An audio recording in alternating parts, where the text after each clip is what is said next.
Live. This meeting is being live streamed. Okay.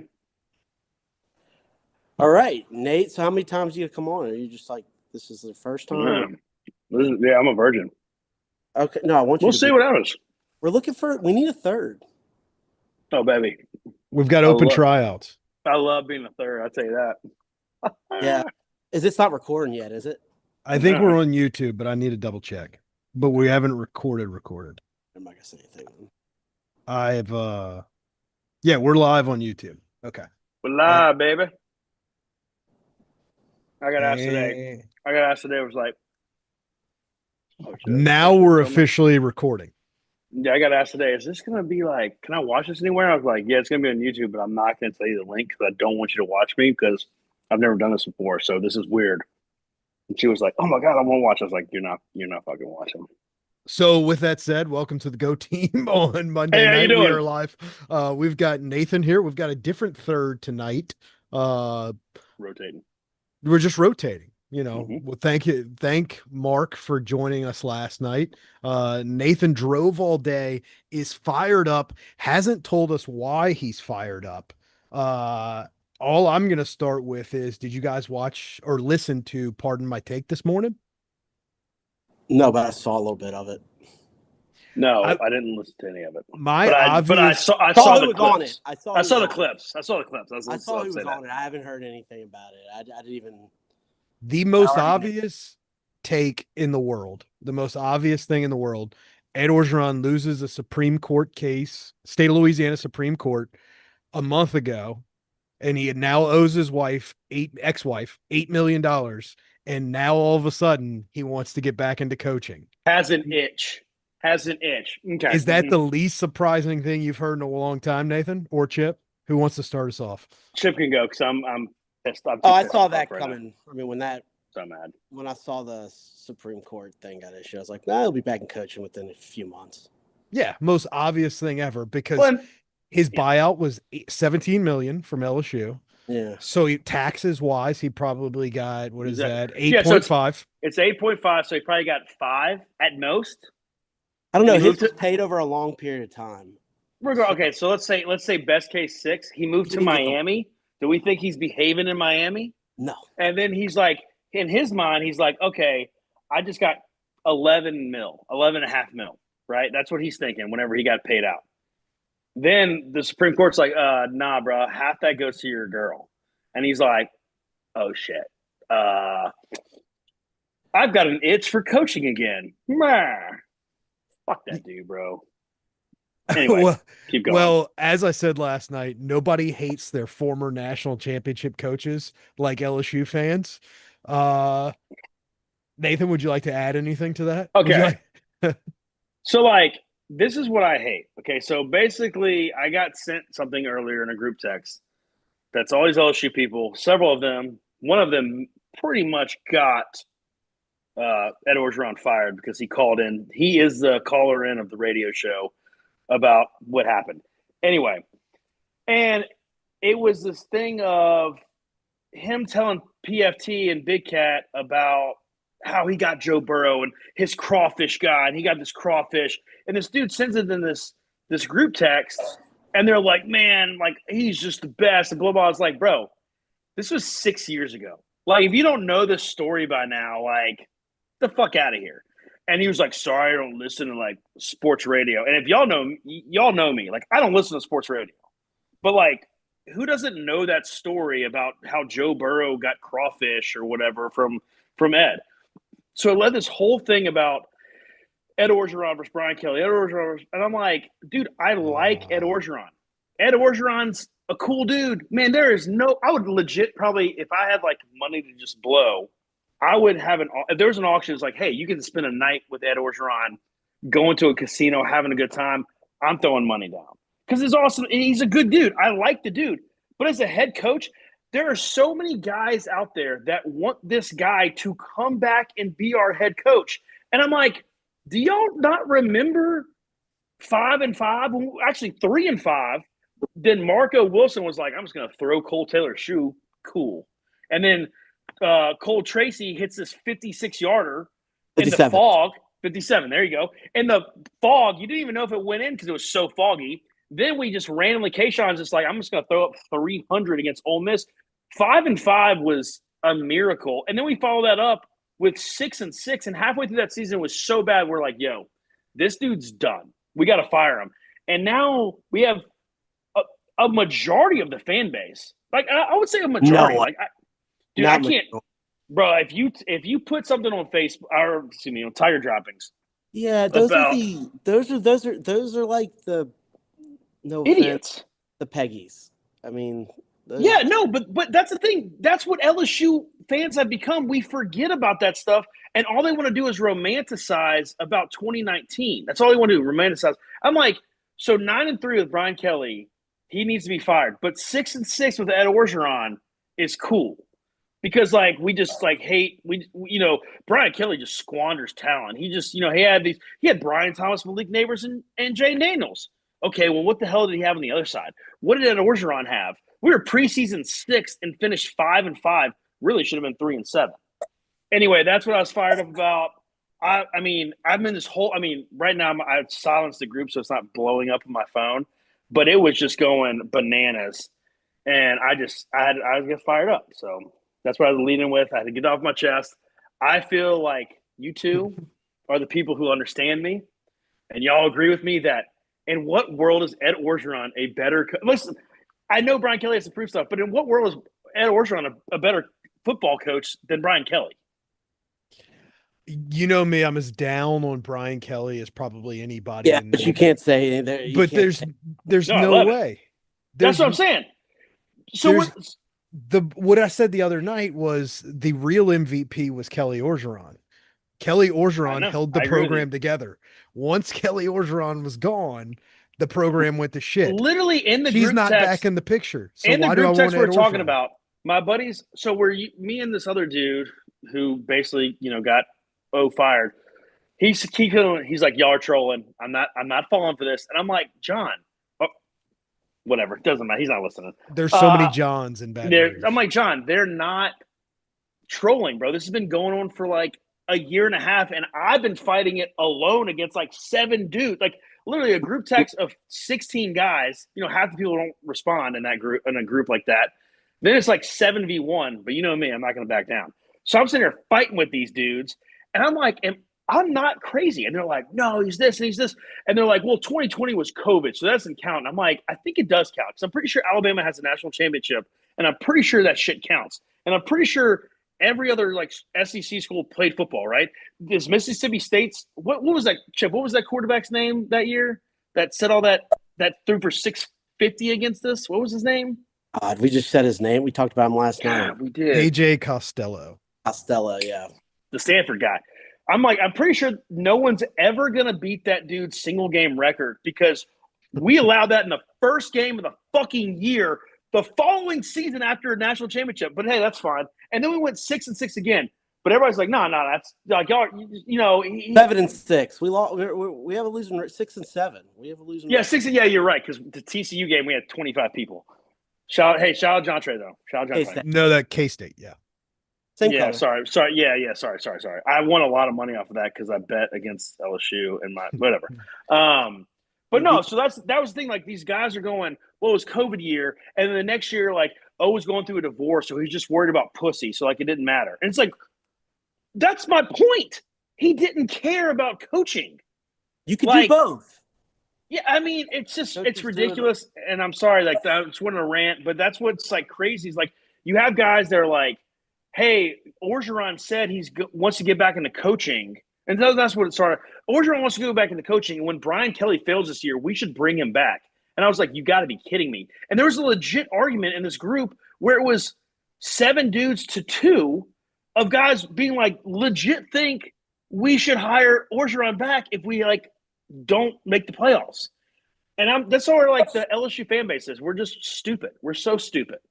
But anyway, sorry. Much as I cannot stand Scott Woodward, he would never do that. Oh, no, for sure. Absolutely. No, even if you go 6-6 this year, Brian Kelly's not getting fired because you financially cannot afford to get rid of him. And especially in the new world we live in where revenue sharing exists, there's not enough money to go around to pay that buyout. We are not Texas A&M, and Texas A&M didn't have to pay revenue sharing at the time because that And would have changed everything too. and I mean, A&M wanted to get rid of Jimbo even before they did, because even with them, with their money backs, they're like, you know what? $60 million is $60 million. So I don't know how much they ended up paying him, but they still paid him a lot, but it wasn't that much. So it all matters. He's It doing matters. well. He's doing Yeah. well. He's a fraud too, but Speaking of 2020 LSU, a coaching move that was near and dear to Chip's heart that year, Scott Linehan. Oh God, that was an awful hire. Chip lost. I don't know if you remember this, Nathan, but Chip lost his mind, and he ended up being correct, by the way, when O hired Scott Linehan to replace Joe Brady. I honestly, I'm gonna be completely honest. I was so focused on his hiring of Pelini that year and how that happened that I kind of that Linehan gets a pass. He got a pass. I honestly Yeah. if you'd asked me, hey, who was 2020 OC? I'd have been like, Ensminger still? I don't even know. Well, it like, was Ensminger, but to replace as the passing game coordinator. Yeah, exactly. Yeah, same shit. Because Ensminger will basically admit to anybody who like hangs out with him, he's like, I was only there to make Joe like not crazy. He's like reeling in. But yeah, So my trivia of the night for Chip, where is Scott Linehan today? I looked it up not that like about a couple years ago, but I don't think he's probably still there. Isn't he an associate head coach somewhere? He is in the NFL as an assistant coach, because you know how they have Same thing. assistant. Yeah. They don't have Yeah, they have analysts. two coaches. Yeah. Yeah. Yeah, All right, he was just I mean, not to say Scott Linehan's a bad coach. I have no clue, but he is a bad coach for sure. I'll just tell you, there's a reason I'm asking this question because it's relevant. I mean, but it's just gosh, what a boneheaded hire. I would say it's because so he's at the Saints. Nathan is correct. Scott Linehan. You gave it away. You were like, it's relevant. I was like, oh well, who's the worst team in the league? Fucking Saints. The Saints. And he is an offensive assistant coach. Well, here's the thing. Guys like that, we've all talked about it. It's just retread. How many times can a guy get fired or leave a job? He's there for 1 year and he just moves on. And you look at his Wikipedia and you're like, this dude has coached for 17 teams. Did we lose Chip? He's still there, but we lost. If somebody's like, hey, 17, he's had 17 different like coaching stints in 25 years. That means you're not a good coach. That means like you're coaching for losing teams. Maybe you're not directly responsible, but like it's crazy how like once you get to a certain point and you're labeled as like even like a decent coach or somebody who can help, you just keep getting the retread, especially in the NFL. I mean, they can just bounce around from team to team. They're like, oh yeah, we'll give you an assistant coaching spot for $110,000. And that's why there's so many coaches that want to try to like they're GAs for 4 years and they go through the grind. And it's because once you're there, like okay, hypothetically, this is hypothetical. I know you love him. I love him too. I want him to do well.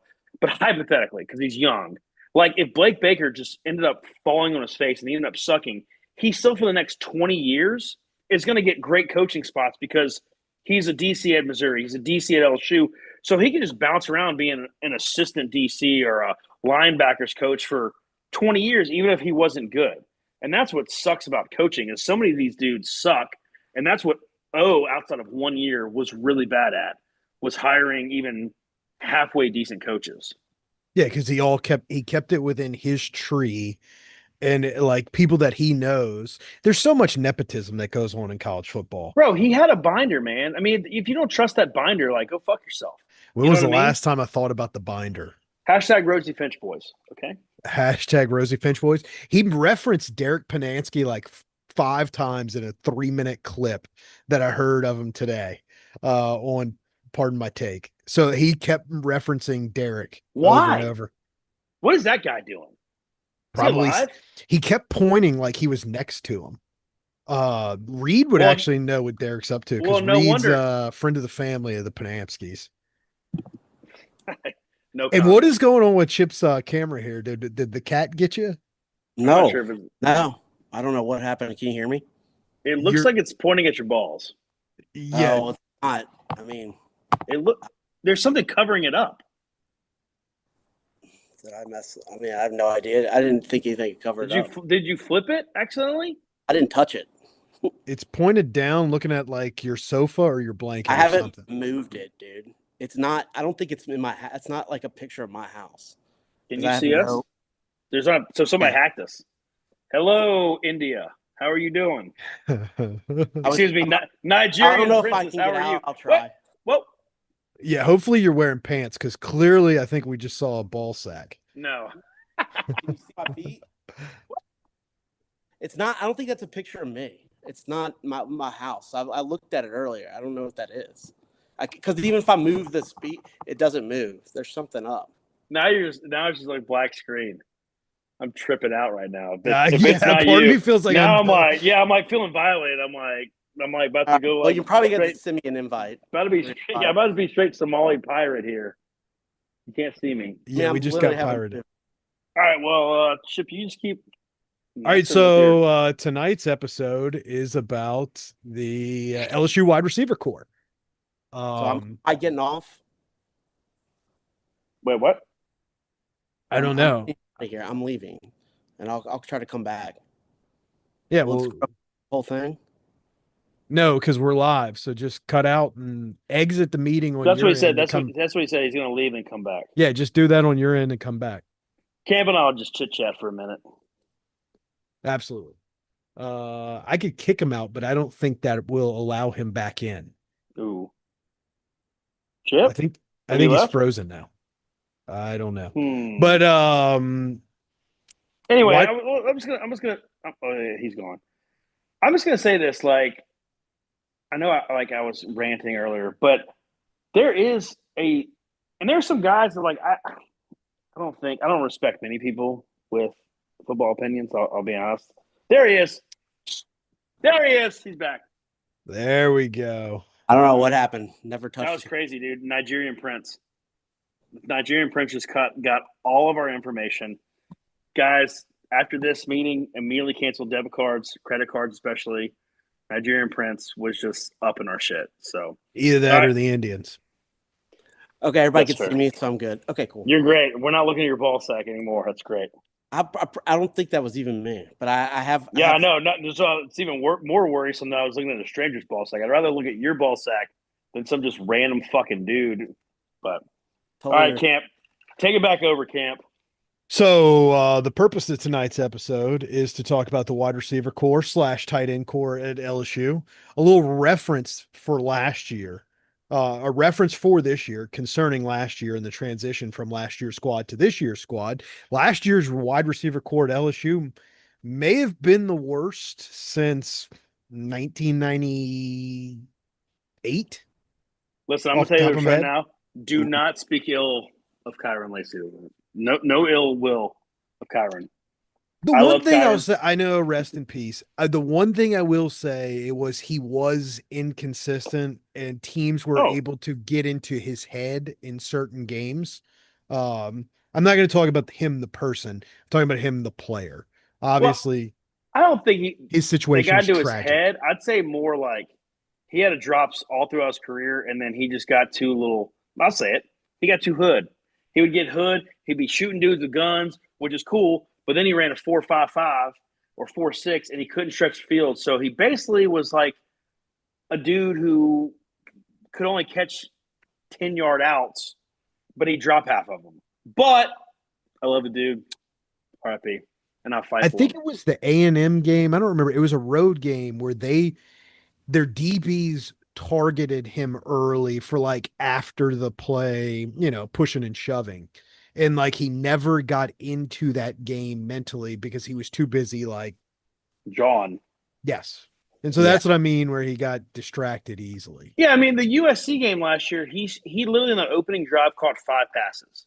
And then one of them was a touchdown, and he just shotguns the dude in the fucking head. They throw a flag.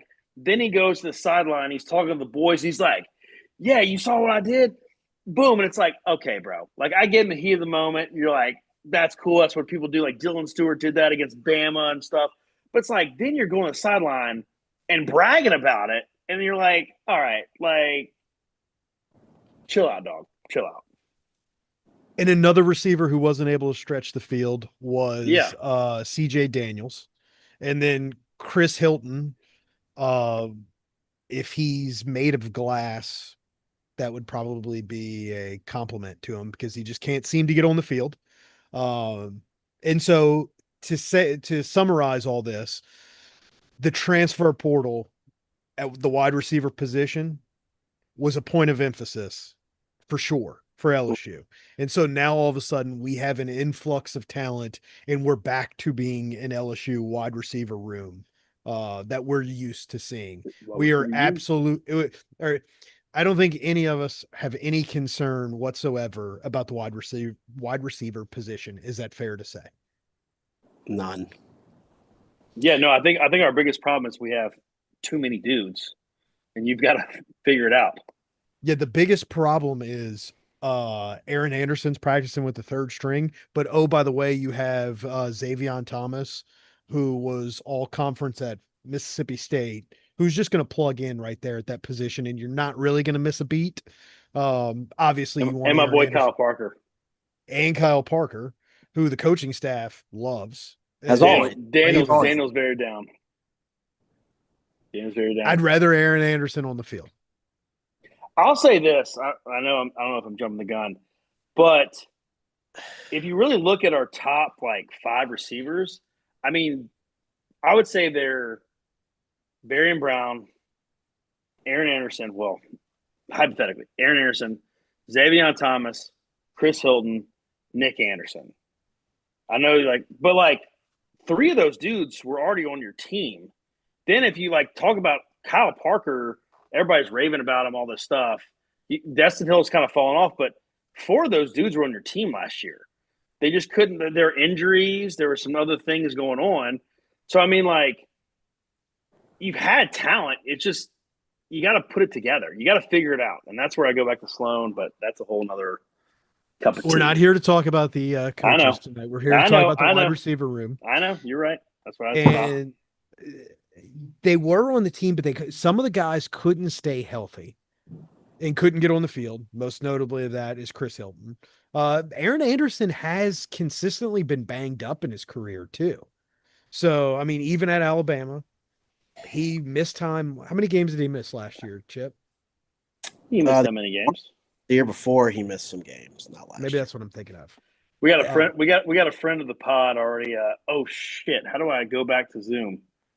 Here it is. We got a friend of the pod texting me. Stop texting me, bro. I'm on my phone. Tell Travis he can chat in the live chat at any point in time because he just texted me too. Yeah. He's upset that Nathan made an appearance before he did. Travis, Stop feel having free kids with to Costa Ricans. feel free to throw us any comments in the chat. So I've got the chat open here. We've got 4 people watching live, so feel free to interact and I don't think shoot some Aaron questions. So I'm looking at my since I couldn't get my computer to work. Audio. I mean, can't do anything. I don't think Aaron missed any games last year. So it must have been the year before he was. But he wasn't like a bona fide starter anyway. He was behind those dudes. So I don't know. But do y'all know Chris Hilton's stats last year? 9 catches, 3 touchdowns, 4 170 yards. So much more. 260. I looked this up. 243, averaged 27 yards a catch. And that's what we're talking about is you put him and Brown the field together. They're just doing this. And we haven't talked about tight ends. I know we'll get to that. But with the tight ends and whoever plays slot, I mean, my goodness. So the way they've been rotating in fall camp is Barian Brown and Chris Hilton are sharing the same position. Where Nick Anderson, and they're playing Trey'Dez Green also at Nick Anderson's position. And then the slot receiver is Xavier Thomas, Kyle Parker, and Aaron Anderson. Now, I do think Kyle Parker could play probably anywhere. He'd probably be the guy they'd fill in if somebody got hurt at any position. So Aaron Anderson's still rotating, though, with the third. He has not Yeah, taken a snap with the first string. I'm not gonna sit here and say. I'll say this. I was very out on Camp's stupid ass theory. Now I'm more into because here's the thing. Brian Kelly said, I don't know why or how, but the last couple of seasons when they've done this hard first game, we didn't start game prepping until the Saturday before, which is wild. Like, what are you talking about? But he said they've already started game prepping for Clemson.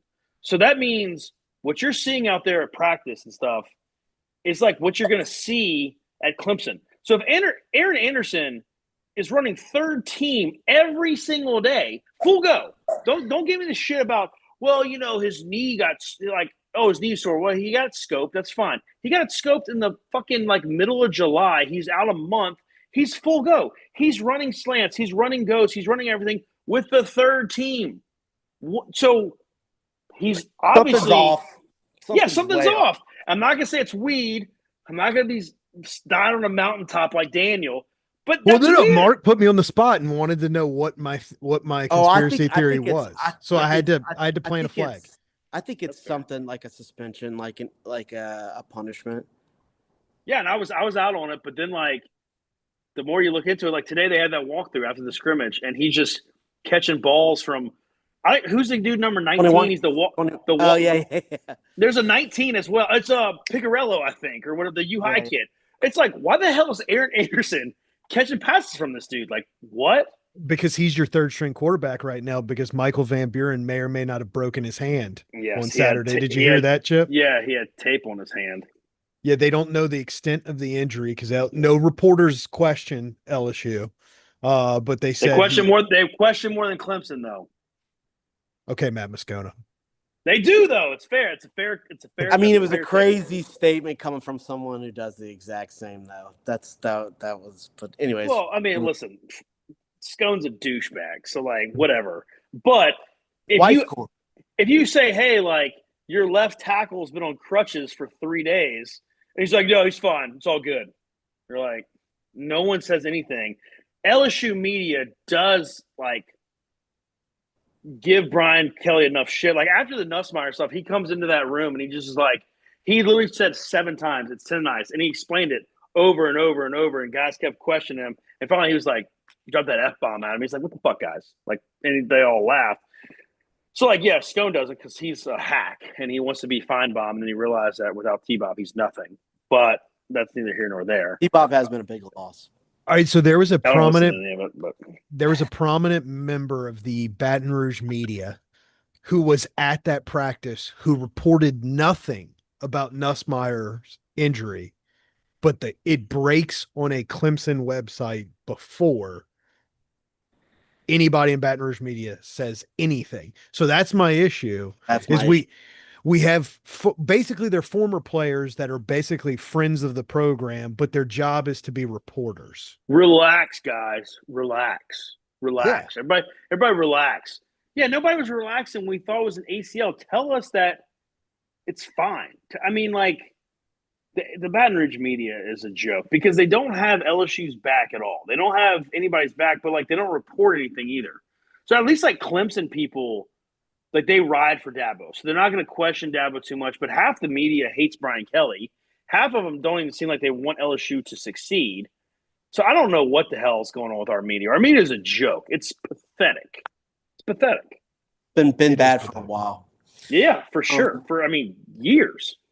We did have somebody else who requested a shout out who's watching us live.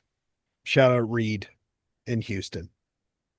Reed, I was in Houston for 4 days, but like I had a lot going on. So, and speaking of Reed in Houston, Dan Burrow got a lot of love on Pardon My Take today, and so Reed, Orgeron told the story about Dan Burrow today.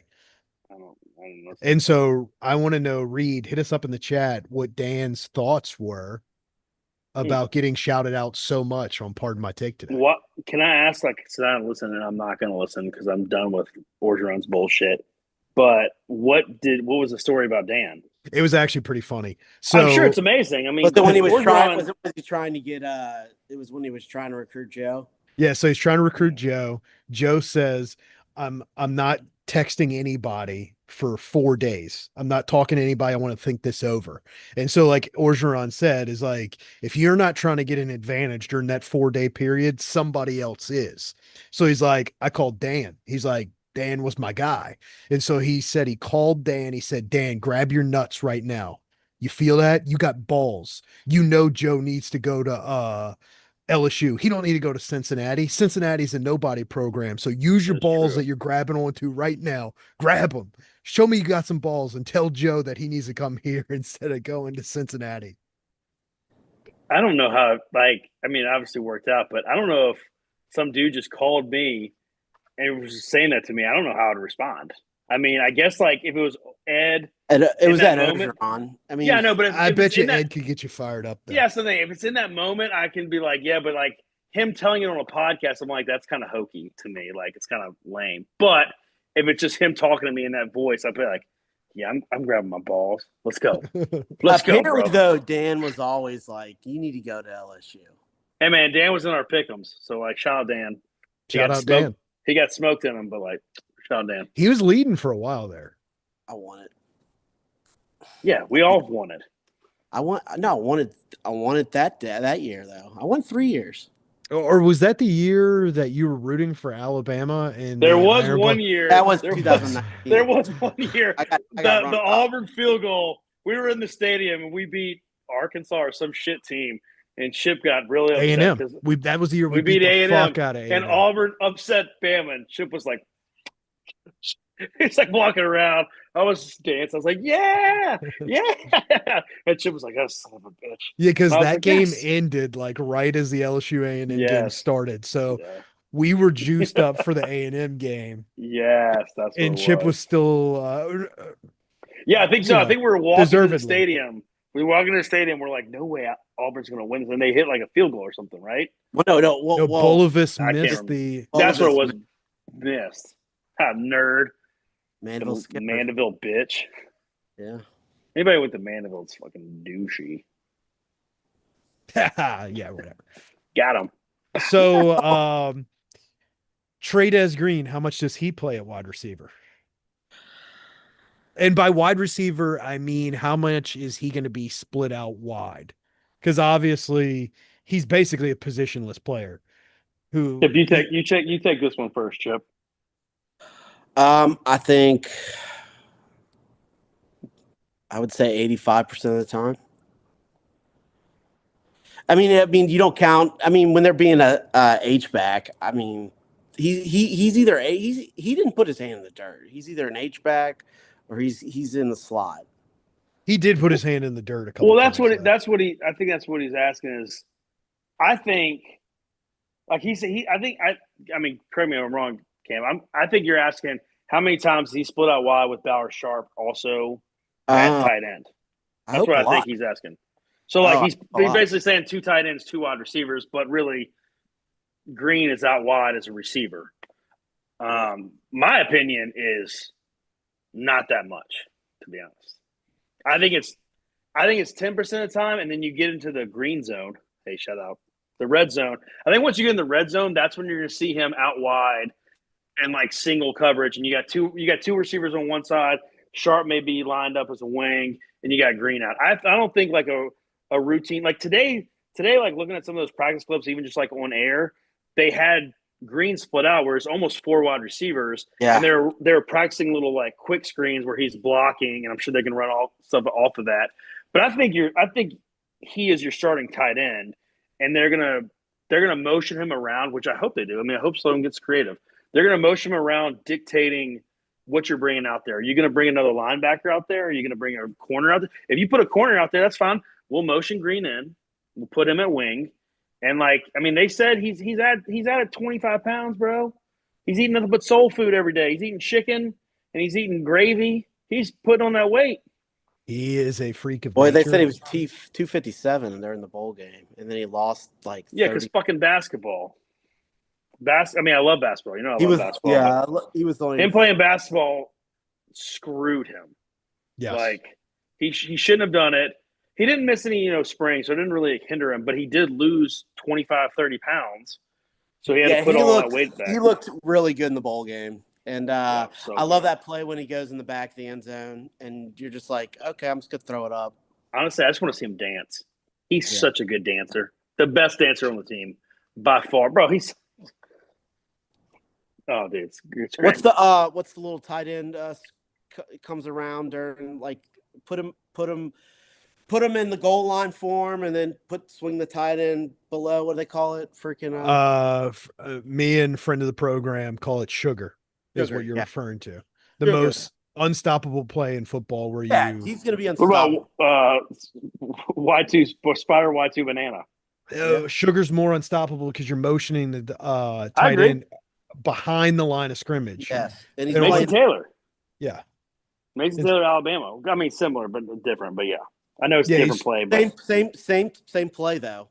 It's same basically a same bootleg concept. where the action's behind the line of Yeah. scrimmage. Yeah, that's an unstoppable. Anytime you have an athletic tight end, that's the whole game changer. That's why everybody they get these freaking basketball players. Antonio Gates never played a single snap of football in college, and he's the greatest tight end in the history of the NFL because they're just like somebody was like, this dude is a freak in nature, and I'm gonna figure it out because they're literally unstoppable. When you have a 6'7", 245 guy who's athletic, how do you defend it? You can't. You can't put a linebacker on him. You can't put a safety on him. You got to have you have to have specific type of guys who can defend that, and very few people have that. And so that's why the tight end's the great equalizer.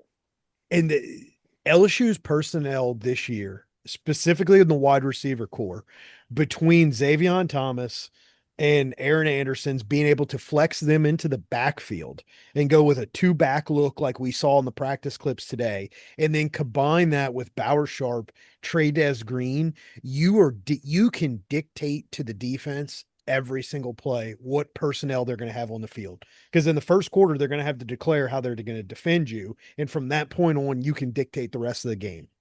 Yeah, and then you can figure out if they're stopping you, you can figure it out from there, or if they're not stopping you, then they have to readjust in the middle of the game.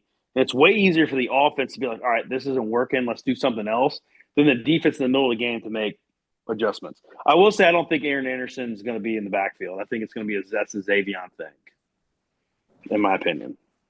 That position. I mean, it's definitely yeah. I mean, remember we got those counters we used to run with them last year. We ran it like twice, but we ran it a few times. Yeah, he got like 12 yards every time. Oh yeah, UCLA he had a couple of good carries. Yeah, I like when we did that. We just stopped kind of doing that though. Yeah, because I mean, last season sucked. I think you got 3 decent tight ends. I mean, there's a freshman there too. I don't know how good he is. Well, I mean, Donovan Green is solid. Shout out to 88. He's a blocking tight end. He's a goal line. Who can also bring him in? So I mean, he looked athletic for. Blocking tight ends. I'll take him. I think he's underrated. Yeah, I'm not saying he's going to have an impact or anything. I just think he's flying under the radar. Well, if you compare him to the other tight ends we used to bring in, you're just like this like Bo Bordelon used to put on a freaking 87 jersey to come in and block, and you're like, and he probably still will this year. He might. Yeah, you're right. Yeah. But like Donovan, he is that's what your third tight end should be, a blocking tight end. Yeah. That's why I like Pimpton. We talked about this the other day. Pimpton, I loved Kamori and Pimpton. I actually think he's going to probably tear up the Big 12 because the Big 12. Yeah. But LSU has zero reason to have that dude on our team. He's your third tight end who can't block. So what are you going to do with him? Yeah. You already have a 6'7" dude who can catch balls. We don't need you. Let's bring in a dude who can actually have short yardage situation, and maybe you can even line him up at fullback or something. Be a little creative. So yeah, no, I like Green a lot. I like all 3 of those tight ends, and I'm really excited about them. And don't sleep on JD LaFleur legacy. Yeah, for he's sure. Going to redshirt. I mean, he might play a couple. He's going to redshirt. Hey, he'll play well against Southeastern. He's like and 6'7" too, though. Yeah, listen, I'm not talking long term. Love JD. Yeah, the homie. But I'm talking about this year. I mean, he's not even. I mean, he'll play on. I mean, and he's not even. Don't forget about the best tight end on the team plays defensive ends. So the second best. Excuse me, Green is the best tight end. But Me and Chip talked about this the other night. You might not have listened to that specific episode, Nathan, but No. Dylan Carpenter is a future tight end in my mind. Love Dylan Carpenter. Haven't heard a word about him, which you know me and my Ascension Parish people. Love Dylan Carpenter. Huge. I mean, I'm hoping that Dylan Carpenter, like next year, the year after, is Jack Pyburn 2.0. That's who I'm hoping he becomes. I mean, he's jacked. He's a hard body. I There's a lot of hard body white guys. I want him to get his freaking pants. I want him to get his pants and roll them halfway up his thigh like Pyburn does. Pyburn puts knee pads in and then folds them under his fucking thigh pads to where his knees are completely exposed. And he's just like, this is who I am. And he's like, let me just show the ladies my quads. And I'm like, you got some nice quads, my guy. And I want Dylan Carpenter to be Jack Pyburn 2.0. He does. But I respect Dylan Carpenter's idea of tight end, but I just want him to be Pyburn. So that's why. I don't know if he's going to see the field as a defensive end. I thought we recruited him as a tight end. Honestly, I doubt he ever sees the field here. Like, let's get real. Yeah, I feel like you need those guys. At tight end, he could see the field. I don't think he can. We're going to get some freak. I mean, Trey Green's only a sophomore, bro. But we just talked about that you need that third tight end, that their role is to be the blocking tight end. Would he not fit that bill?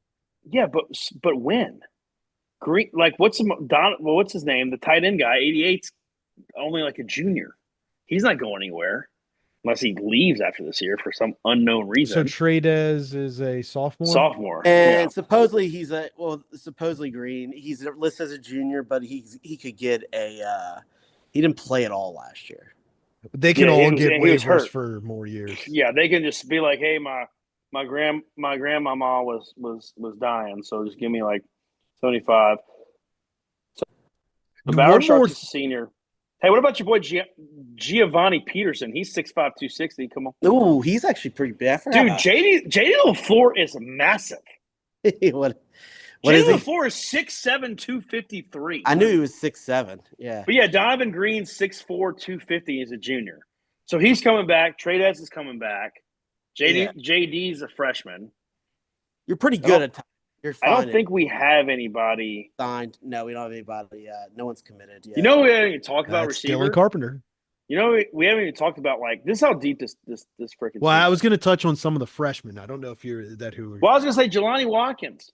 Ooh, yeah, I don't think he's going to play a lot, but there might be. I think they're going to find something. I don't think it's going to be against the big teams, but against when we play like SLU, they might have a couple little plays where like, hey, we're going to put him. Because I saw some clips where he was in the backfield. Got to put him on film. Yeah, you put him in the backfield and you throw a little screen.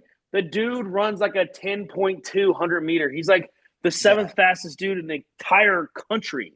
Like, I think they do that game one against Clemson on the first drive. I'm here for it. Trey Bradford, baby. Exactly. Leonard Fournette. Let's keep it going. Let's give them the ball one time, and then they're never heard from again. That's fine, there has been reports that he has worked out of the backfield in fall camp. Oh, I've seen it. Yeah. Yeah. So I could see that wheel route out of the backfield first drive, see if you can hit it, see if you can take one to the house and quiet the crowd. Oh, man. I would be. And by the way, PG-13 broadcast, but I'd be doing some rated R stuff, maybe triple X stuff in my apartment if we hit Jelani Watkins on a wheel route for a touchdown and start that game. Oof. My God. I don't know what's going to happen if we win that game. In my point, I'll probably. I already know what I'm doing. Because, by the way, for people who don't know, I live in Charleston, South Carolina. So I have to listen to South Carolina, which those fucking people, they think we're the same. I'm like, you've won 10 games once in the history of your program. We are not the same. Well, we should have beat you last year. Well, you didn't, did you? You didn't. You were up 3 touchdowns, and you didn't beat us. Go fuck yourself. And the Clemson people are like, wait, I just don't know how you're going to beat us. And I'm like, I didn't hate either one of you. But now I hate all of you. So if we win, first thing I'm doing is I'll probably be like naked. So I'm going to put clothes on. I'm going to my local bar, and I'm letting everybody know about it. Everybody know. That's what I'm doing. Man, I mean, I'm starting to obviously. I mean, I'll probably have us winning by kickoff. I will think- not buy into it. I've I'm done it the trying not last to few buy- years. I'm I done. am I'm not done. picking us to I win. can't do it. I can't do it. I mean, like logically, you can't pick us to win. Logically, I'll say that, like, I do think, like, the last couple of years of, like, USC and stuff, like, I do think we were still better. We just choked. Like, Well, the bad- first Florida State year, I think we choked. The second Florida State year, I mean, they went 12 and That team 0. was Like, bad. they were Yeah. better than us. This year, I'm like, but we did we're on the- choke by we're- flipping on the Verge ground. Osbury has us going to the Lions' den. I mean, you can't expect to win. I mean, Clemson's No, and that's what I just think fans need to be like. If we do lose, and if we do play a good game, season's not over with. Jacques Doucet talked about that today. Is how do you manage? How does the fan base Where'd you see manage that if you on? go there? And you LSU lose? fans are the dumbest fans in America. Oh yeah, they'll want to hire L. Well, Oh, because oh. because you've done this, but it's a self-inflicted thing in this particular case. Sure, I agree. That you've scheduled these games. They're high. What did he say? Like the risk reward isn't worth it for Yeah. this. High risk, low reward, pretty much. Is that it? Yeah, like. What it is? That's what. Well, I guess wait, it's a Jockey high Face risk, said that high today? risk, high reward. It's not a low reward. Jockey It's a high Face said reward. that today. Yeah, he was Oh, on. my. He filled in for Buddy Sanji. Shout out Buddy Sanji. I know Nate's a big fan. He filled in for Buddy Sanji with the Tiger Bait post practice report. Oh, okay. I need to look at that. Like Jacques. Yeah. Friend of the program, Jacques Jacques Big- follows us on Twitter. Big Jacques fan. Jacques the man. Remember back in the day, he used to come when he was first starting out. Moved from Lafayette. Used to work out next to him in the rec. Yeah, Douglas would be like, "Look at little Jock strap." I'm like, "Jock, baby." And he's like, He lived in our neighborhood. "Yeah, the man. He's the man." Shout out to him. Love a good Jock guy. But yeah, I mean, it just makes no sense. And like, I actually had this argument like 2 weeks ago with some guys, and then again, I'm like part of these groups that like they're fans, but like they hate Brian Kelly. Like they hate Brian Kelly. And Dude, they love Ed always- Orgeron. Sorry. And no, you're good. You're good. And so like they're like, I just want to be competitive. I'm like, so you're telling me if we lose by a field goal at the last second, you're gonna be okay? They're like, yeah, we'll be fine. I'm like, no, you're not. Like No. 2 years ago, No. we lost on an extra point, or 3 years ago, we lost on an extra point, I was and we were ready to burn the city. We're never gonna be okay with any. There's no more room for moral victories, and that's where it's sad because like we're not favored to win. We're not going to be favored to win most likely at like Alabama, maybe not even Ole Miss. Like you're talking about a top 10 team who's not favored in 3 or 4 games, but we in our mindset, hey, if we don't make the playoffs, it's a ruined season. And that our own administration has screwed us. We've screwed ourselves. Yes. And it's easily avoidable, this situation. It's so easily. Yeah. Don't even get me started on 2028 or 2029. Which one? When we play 2 Power 5 schools out Yeah, of conference? we played 2 teams who were in the playoffs last year. Yeah. Mm-hmm. And we get that in one season. Yeah. Great job, guys, because I'm sure our SEC schedule with Georgia and Texas will be super easy. Fucking assholes. Did you know that, Chip, that we play 2 Power 4 teams? We play Arizona State and at SMU. Yes. Dude, you got to do something about that guy, dude. Nah, man, he knows where the bodies are buried. Dude, He's untouchable. Dude, he is literally knows, untouchable. He survived that at his job. that His investigation. Kid didn't even go here. One of them does. I'm talking about the good one. Yeah, we got the bad one. We got the bad one, man. Not We're that spending he's- here's the thing, we're spending a scholarship on the bad one, so he doesn't have to pay money. That kid, Austin Osbury, is not even like gonna play on special teams. He's so bad. Austin, if you're listening, go fuck yourself. I don't care. Like whatever, dude. You're worthless. Quit. Hey, I hope you become a star, Austin, if you're listening to this. I would love it if you were. Honestly, I take that back, Austin. If you're listening to this and your boys are listening to this, I hope you become a star too. Shout out! I just want to win. ELE, everybody love everybody. I would have liked your brother to. I'm just mad at your dad. Like, how do you not get your own? No, I get it. Well, sometimes just wants to leave. Bro, he was pushing them away. He's like, no, go blaze your own trail. It's like, dude, you went here.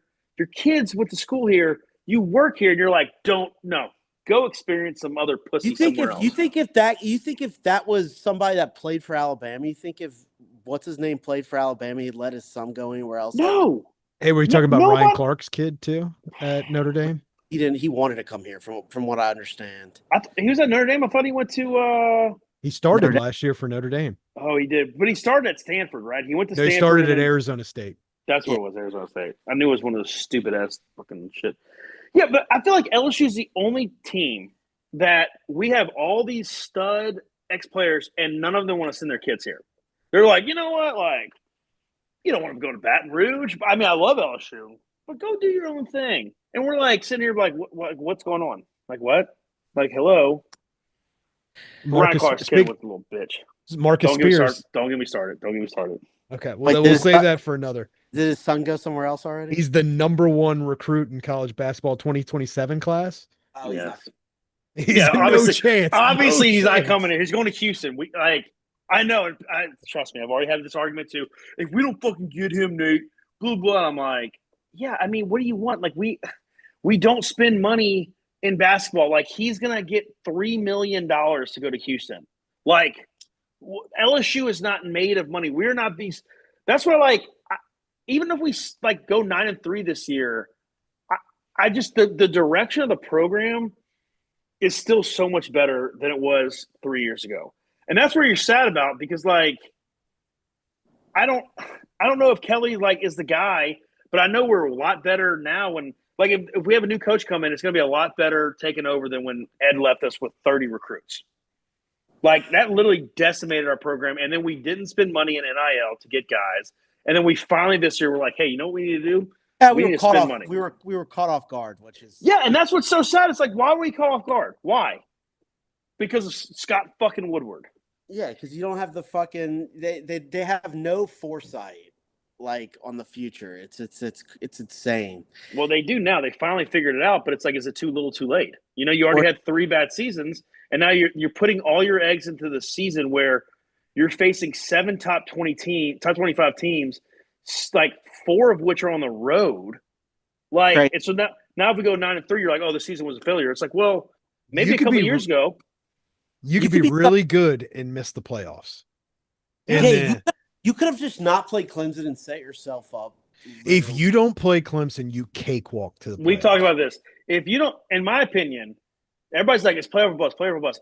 I don't like. I think you should make the playoffs, but at the same time, like, how can I get mad at you if you lose by 3 at Clemson, you lose by 3 at Ole Miss, and you lose by 7 at Alabama, and those teams are all top 15, top 10 teams, and they all go to the playoffs? How is that fair that you went 9-3 and Nebraska goes 11-1 and only plays 1 ranked team? How is that fair? How is that fair? You Well, played actually, 7 Indiana. Did they play a ranked team? Oh, they played Ohio State. Yeah, but that's my point. It's like, so they lose 1 game. Like Nebraska has the same type of thing. I think they play Yeah. Penn State, maybe at Penn State. It's like, so Illinois and Nebraska have almost the exact same schedules that neither one of them play Ohio State, I don't think.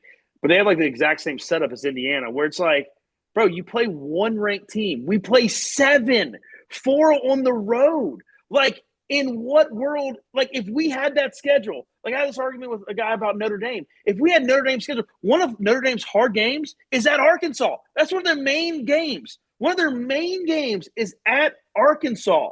Who's going to be That's- abysmal this year. And that's one of our breaks. We're like, thank fucking God we get to play at Arkansas in between. I forget who we said. We said like Ole Miss. It's the week. somebody. It's the week after Alabama. It's at home and it's Yeah. 11 a.m. kickoff. Yeah, we're like, So we're like, we get to Nothing play good coming Arkansas, from that one. and Notre Dame's like, hey man, like, we scheduled some Power 4 teams. You're like, oh cool, you got Stanford, and you got Arkansas, and they have Purdue. I think you're like. US. You're like, you got some real good Power 4 teams there, bosses. And that's what I hate. Like, I know, like, I know Daniel hates expanded playoffs, but that's where I'm like, you know what? 12 isn't enough, because if we're going to do this thing where SMU plays Utah and they lose, and then they play Clemson in the ACC championship and they lose, but hey, they went 0-2 against ranked teams, and then we're going to put them in the playoff. Well, then you need to have more playoff spots, because it's not fair that a 9-3 SEC team gets left out. I'm sorry, I'm SEC biased, but like, we are better. We're better. Fuck this. Just because a worthless Indiana team, a worthless SMU team, although they won the ACC, they at least Yeah, get but they didn't play credit for. anybody. No, they didn't. Or worthless Clemson. No, Clemson won the ACC. Clemson right? won the ACC so championship. SMU won the regular Yeah, season. so Because that's the thing. What you always say. But SMU played a horrible schedule. but They play. Yeah, the just- expanded conferences has ruined this. So you have teams that play nobody. But just because they get in doesn't mean more teams deserve to get in. Like it should be no more than 8 teams. We've already expanded it way too much. Like Indiana shouldn't have. Tennessee was not a national championship team last year. They should not have been allowed in the playoff. But that's where I disagree because I do think that I mean, no, you're right that there are teams who don't make it, but they're going to continue to make it because in the terms of how it's all set up, you can't leave those teams out. But a team like a 9-3, I hate it. Let's say Ole Miss. Because I'm not going to use Bama because fuck Bama. I'm not going to use South Carolina because fuck South Carolina. But all those teams, all 3 of those teams were right there on the cusp, and all 3 of those could have wiped the floor with SMU and wiped the floor with Indiana. So I don't like the fact that they get to get in. Listen, I'm at 16. I want 16. I've said that from the get-go. I was 12 makes no sense to me. 16 has always been the answer for me. I think it's 16, and it should always be 16. I don't want Big Ten now saying, we want 28 teams. That's insane. But I think because 16 allows 9-3 teams to get in. If you're 9-3 this year, unless Chip said in that other pod, unless it's an 07, you're not getting into the playoffs at 9-3. And it is on record. It's on record with there are so hard schedules in the SEC that it's just not fair. And I'm tired of just having not fair football. I'm just tired of it. And so it should either go back to 4 or it should go to 16. I would love to go back to 4 and just your conference champions. And so then with that, we have to figure out something with schedules. We have to, because it's just still not fair. Well, the problem with college football, it's never going to go. No, and I don't really think it should because stay at 12. The problem with college football is super conferences because you can't balance schedules. Yeah, not having a pack fucking 12 is stupid. It's ridiculous. I mean, the fact that you have 18 teams in the Big Ten, 18 teams. I mean, you're playing a schedule with 9 conference games, and you're still not playing half the league. What? Well, then Cal and Stanford are in the ACC. Well, we saw Stanford versus Florida State as a conference game. UCLA at Rutgers is a conference game. I was telling Camp earlier, it's gross, man. It's gross. I'm sitting there. I told Camp, I still think one of my games I'm worried about the most for different reasons than Camp, but at Oklahoma, he's worried about late in the year cold, which makes sense. But I'm oh man, late in the year, you don't know what you're going to get. Maybe they're fighting for Venable's job. Maybe they're good, whatever. And then I started looking at John Mateer, their quarterback. I'm looking because I'm he went to Wazoo. He could have, he obviously played a decent schedule.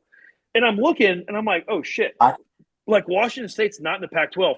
They're losing to Wyoming. They're losing to New Mexico. They're playing just nothing but the Mountain West, basically. And I'm this dude is acting like Johnny Manziel in the Mountain West. I am now not worried about Oklahoma, except for the fact that it is going to be cold. It's a cold-ass game at the end of the year.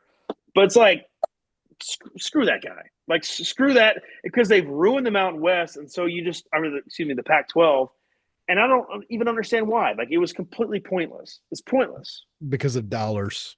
Yeah. Because they couldn't get on prime time because they got pushed to late night. And they got bad TV contracts, and so now they're moving to the Big Ten, and now Maryland's playing UCLA.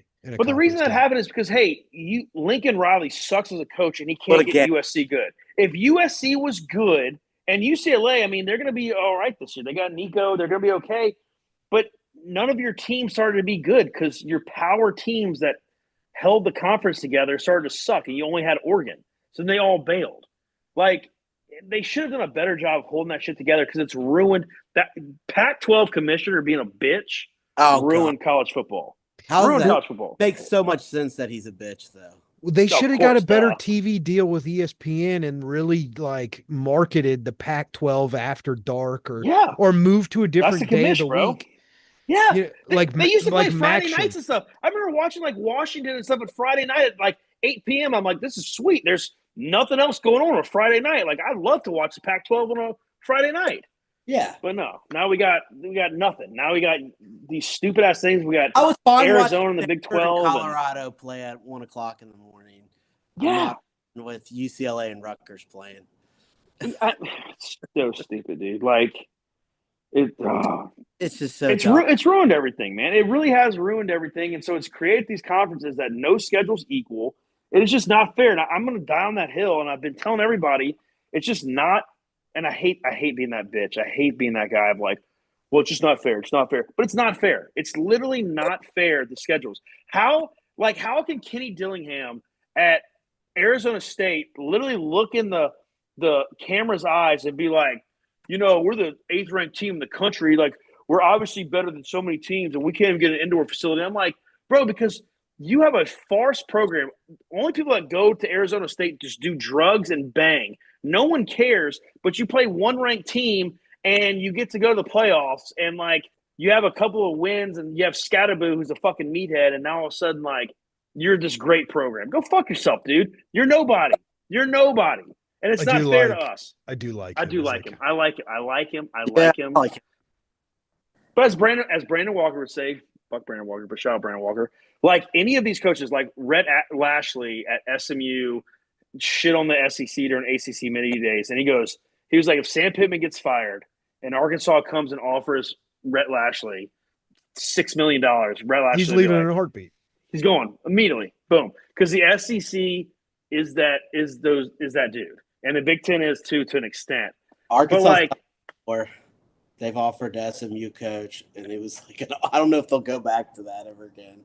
Yeah, they did fail with that, which was kind of surprising, actually. But that was just a point. It's like these dudes will.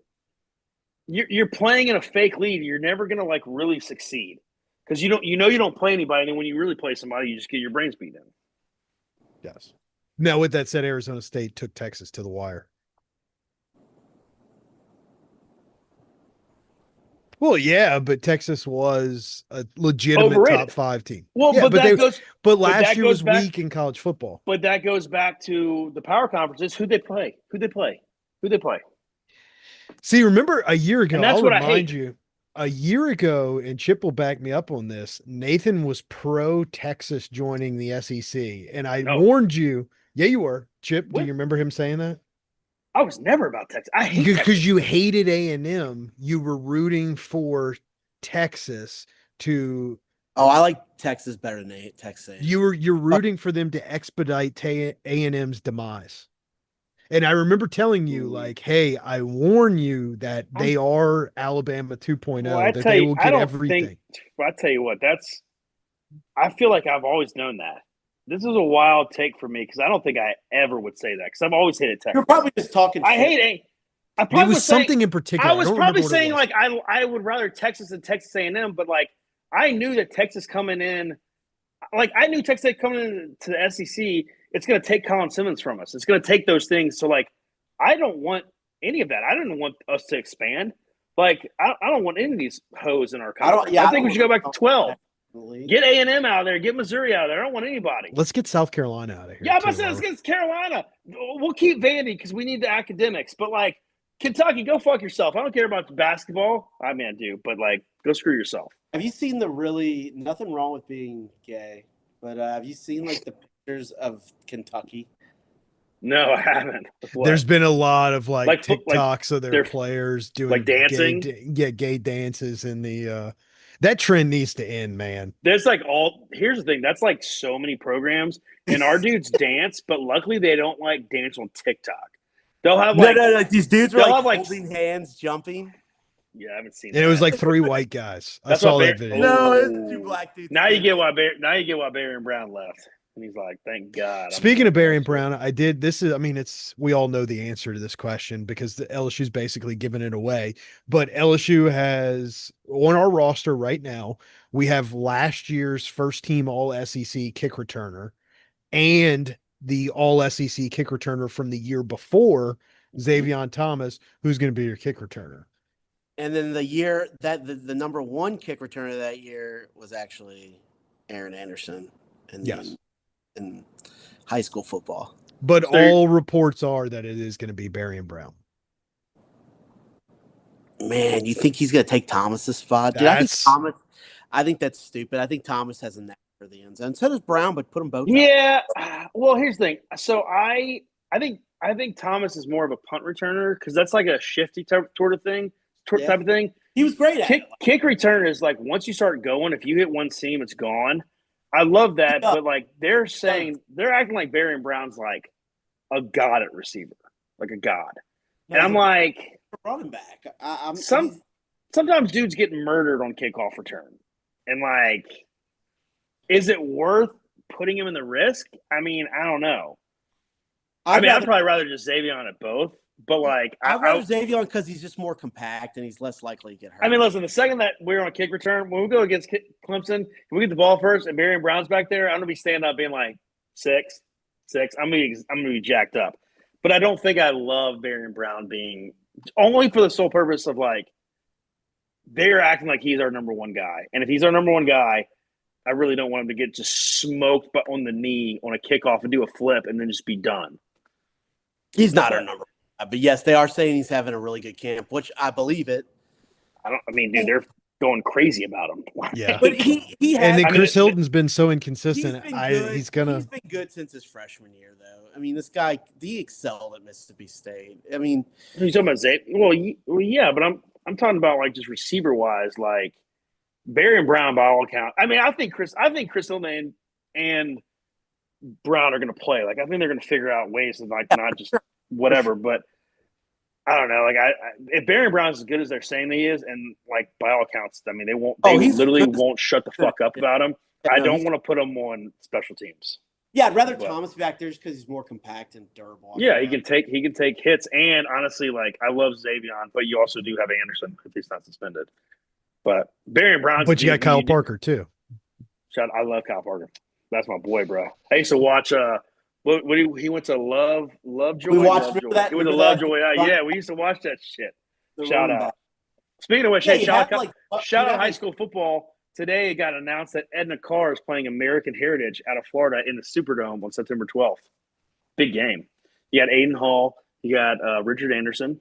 And Rummel's playing the same day, and it's like a doubleheader or something. I don't know. That would be cool. I saw something about the two of them playing. Did not know it was a doubleheader, but it makes sense. And Carr has apparently like I think he's like a sophomore receiver, some like stud. Yeah. I mean, you already know. You already know where that kid's going. We don't lose Carr kids. If we want Carr kids, we get Carr kids. When was the last time we lost a Carr kid? Jakeem Stewart. Jakeem Stewart was barely a Carr kid. You asked. But that's technically the answer. That's technically the answer. Did he play one down at Carr? As a sophomore? Well, I forget the timeline. I think he was at St. Aug, and then he went to Carr, and then he didn't play at Carr. No, I think he started at Carr, went to Aug, went to IMG, went back to Carr. It was there was 4 stops. Yeah, there was 4 stops in a year and a half, and he only played one stop. So like, I'm not counting only him. Played at Carr. Hold on, I'm about to look this shit. No, up. he only played at Aug. I thought he only played at Aug, but as a sophomore, junior. No, I thought junior year as a sophomore. As a sophomore, because then he graduated early. So he graduated like 16 or 17. He didn't have a senior year. He's basically at USC his senior year. He didn't play. You're right. But he won like $3 million from us. Fucking bitch. He looks like a fat fucking hoe. I for some reason I just have this feeling he's gonna fail. But just absolutely he's gonna fail. They usually do. Boom. Played at St. Aug, never played at Carr. We don't lose Carr kids, Daniel. He technically on their roster at USC, he's listed as an Edna Carr kid. So his sophomore year at St. Aug, I did not know his stats were like this. I'm gonna be real with you. He had 85 tackles, 33 for a loss, and 20 sacks. Oh, I mean, and that's in 5A. But he hasn't played since then. No, yeah. Because he had a knee injury or something his junior year, and then ineligible his senior year. How many times do you hear this all year? It was ineligible his junior year. He was on the sidelines for Edna Carr last year. Yeah, but he was ineligible. It was his junior year, though. Yeah, it was his junior. He reclassified a year early, so he left early. He's only 17 years old. You're right. So maybe it was his freshman year. There was an injury. That's probably what it was. Probably freshman, he got hurt. Sophomore, he played. Junior, ineligible. Reclassified for some unknown fucking reason. Yeah. Because everybody's telling You're him right. that he's the man. And he's like, give me $3 million. We're Those like, did all the legwork for it too. Which I yes. believe. Wait, what'd you say? We did all the legwork to get him reclassified. Yeah, I heard Frank was like trying to get him around, and then like he came. We were like had an offer in place, and then USC upped us, and then we were like, dude, no, we're not gonna. Thank God though. I'm so happy we didn't spend Yeah, that that's money. the type of kid you don't want. That 2.5. Think about this. That 2.5 million we would have spent on him. We spent on Peyton. We spent on Pyburn. We probably spent on like I don't know, like Barry Brown. Delane or In this day and age, if you want to win, we did what we had to do this year. Hopefully, it works out. And also, how many times do you see a 5-star defensive end, you never hear of them again? They go to Alabama, transfer, and never hear of them again. I think the number one defensive end was at Missouri last year, and never played it down. Yeah. I saw. I actually looked. It's funny you say that. I actually, God, his name was Nawan. It was like African. It was like Nawan. That's Williams. because the nerds are the ones that are ranking these guys, and they don't know what fucking real athletes. Well, are. they go off of projections. So they go off of Spark ratings. So like that guy, he played. I remember I looked at his stats, Chip, like literally probably like a week ago. I was like, what? I was like, he transferred somewhere. He had one assisted tackle in like 2 games. He played, and it was against like somebody shit. God, what was his name? Missouri Williams Noir? Where's he? Williams Noir Neri, and he is at Nebraska. Okay, that was because he was from Missouri. That's why he went there. Coach Rugrat couldn't keep him. Number 1 overall player played 2 games and had 1 assisted tackle for Missouri. It's not like you're at Georgia. Coach Rugrat couldn't keep him. Chip, hey man, don't you talk about Matt Rule like that?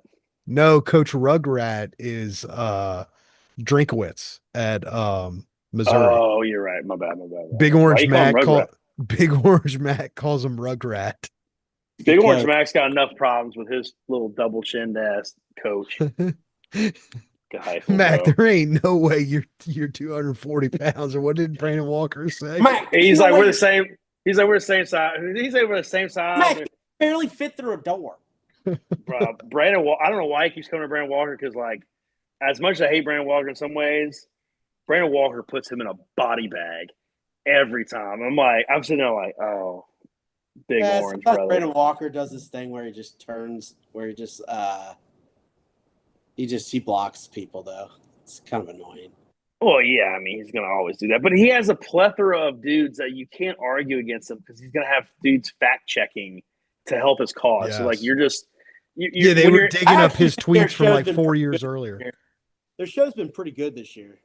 I do think T-Bob is a great addition. Yeah, I haven't listened to it, but like the fact that T-Bob's on there challenges him because he doesn't have that stupid bimbo on there, or she's on there. But the A&M chick, it's so hard for me to watch because of her. Well, yeah, I mean, finally she's like, I mean, he literally had like Blutman, her, and like somebody else, and I'm like, and he's basically just talking, and like everybody else is so fucking stupid, and finally like T-Bob just like comes in there, and he's like what's Brandon Walker gonna tell T-Bob? Like T-Bob played on like one of the best LSU teams ever. He was a redshirt freshman and got a ring, and Brandon Walker was trying to hate on one time. He's like, oh, you got a ring? He's like, yeah, man, I redshirted. And they had like a former like NFL dude on the team. Brandon Walker's like, does that count? Does that count? And T-Bob's like, hell yeah, that counts. And the dude's like, man, you were on the team? He's like, yeah, I was on the team. He's like, you got a ring? He's like, yeah, dude, I ran scout team against Glenn Dorsey. He said him and Ricky. Yeah, it was Glenn. Him and Ricky Jean and Glenn. He goes, Ricky Jean and Glenn Dorsey. And the dude's like, hell yeah, that counts in. And Brandon Walker's all like pissed, like trying to discredit T-Bob. It's like, Brandon, you've done nothing. Like, as annoying as T-Bob is about so many things, like if you talk about just football and take Star Wars out of it, Brandon Walker has nothing to stand on with him. No. And so that's why it's better because he can't just say stupid shit and he's gonna get called out about it. Brandon Walker. I kind of like him. Travis in the chat saying he's loving the freestyling we're doing right now. So shout out, Travis. I'm just like going. No, Travis Yeah. saying he loves Probably it. getting to be that time though, gents. It's what time? Yeah, Is it? no, it's 11:20 for me. I don't even know how long this has been going. This is a long. We've been about an hour and 20 minutes, a little short of an hour and shit. 20. My bad. Fun. I still haven't Anything else? unpacked. No, I'm just sitting here. I gotta unpack. I gotta do a lot of shit tonight. There's Hey, Nate, one hey. more receiver I want to talk about. Go ahead. Yeah, we He- completely. I completely hijacked this thing and going off the rails. But yeah, we're supposed to talk about receivers. Sorry. The Ron one Francis. true freshman we are all obsessed with, man-child, Where's he from? Edna Carr. Motherfucking Edna Carr. Teron Francis, number I 83. know I, everybody hope he acts keeps like- 83. Oh, I hope he does too. I know He you won't. hate it. I do. What do you think of when you think of 83? Traven Durrell.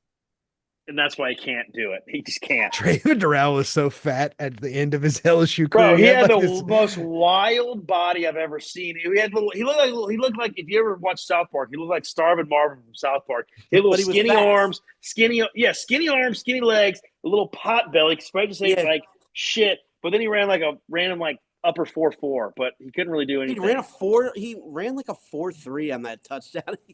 Remember that? Yeah, there was random times that he was just Anthony like, Jennings to Traven Durrell to win the Arkansas game. And what year was that? 13? that was like what 80-yard pass or something. 13. Yeah, but I'm talking about against Wisconsin. He had like 250 yards off 3 catches. Damn, Mike. Remember that? And like 2 Mike just got touchdowns. downvoted as much as I've ever seen somebody got downvoted.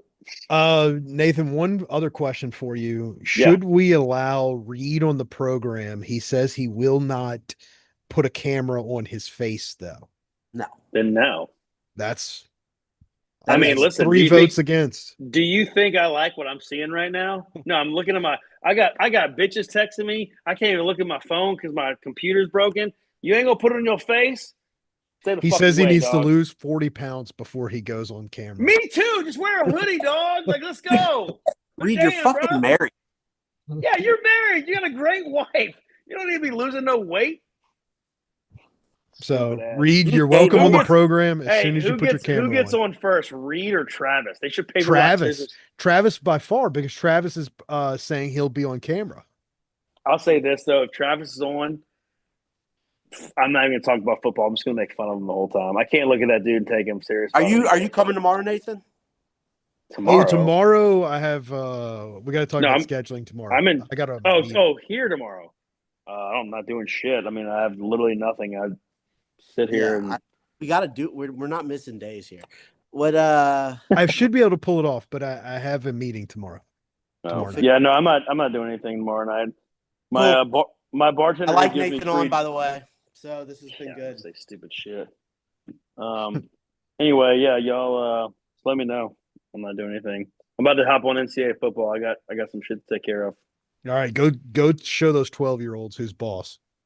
Nah, man, UTEP's in we're like in 34 right now, so How y'all How many national championships have you won? not as many as you think because once it gets to the playoffs, I play so many games in a row, I'm just like getting antsy about the transfer portal. The transfer portal in that game is fire, dude. All I want So to do you're is the hit Ed somebody. Orgeron. You're thinking recruiting instead of winning the games. Yeah, I think I've played one national championship and I've been in like 6.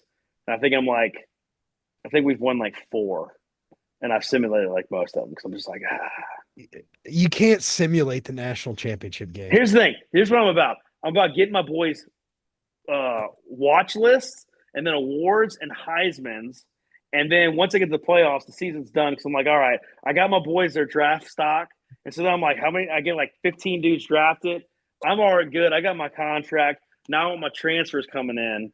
And we just, we live it up in El Paso, dude. That's just what we're doing. I go across the border to Tijuana every now and then. Just have a whole night, That's what I do. Quite the world going on in fantasy El Paso, Texas. This is my life. Welcome to my fucking life, bro. On that note, anything else, Chip? Nope.